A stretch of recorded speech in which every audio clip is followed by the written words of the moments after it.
தேவலோகத்தின் அரசனான இந்திரனை காண வந்த தேவகுருவான பிரகஸ்பதி இந்திரன் தேவ மகளிர்களுடன் இருப்பதைக் கண்டு சினம் கொண்டு சென்று விடுகிறார். அதன் பின் தேவர்கள் மூலம் குரு வந்ததை அறிந்த இந்திரன் அவனை காண ஐராவதமாகிய தனது வாகனத்தில் செல்கிறான். குருவை காண இயலாத இந்திரன் பிரம்மாவின் ஆலோசனைப்படி அரக்கன் துவஷ்டா என்பவனின் மகனான விஸ்வரூபன் என்பவரை தேவர்களின் குருவாக ஆக்கினார். கோபம் கொண்டு சென்றுவிட்ட பழைய குருவான பிரகஸ்பதியை சமாதானம் செய்ய இந்திரன் யாகம் செய்ய தீர்மானித்தார்.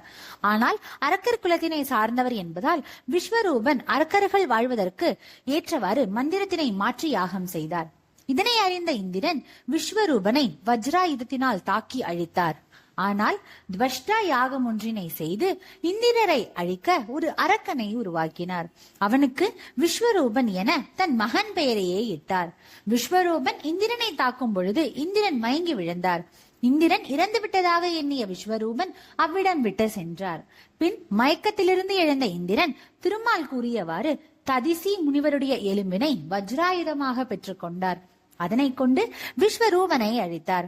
அதன் காரணமாக பிரம்மகத்தி தோஷம் எனும் கொலை பாவம் இந்திரனை பற்றி கொண்டது. அதனை தீர்க்க பூமிக்கு வந்தார்.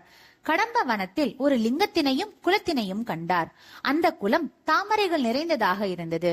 அந்த குலத்தில் குளித்து லிங்கத்திற்கு பூஜை செய்து தன்னுடைய பிரம்மகத்தி தோஷத்தினை போக்கிக் கொண்டார். உடன் வந்த தேவர்களில் சிற்பியான விஸ்வகர்மாவை அவ்விடத்தில் உள்ள இறைவனுக்காக கோவில் அமைக்க கூறினார். விஸ்வகர்மா லிங்கத்திற்கு 8 யானைகள் தாங்கும் விமானத்தினை உருவாக்கினார். இந்திரனும் இந்திராணியும் தேவர்களும் இறைவனை வழிபட்டனர். அத்தலத்தில் இறைந்த இறைவன் சொக்கநாதன் எனவும் சோமசுந்தர் எனவும் அழைக்கப்பட்டார்.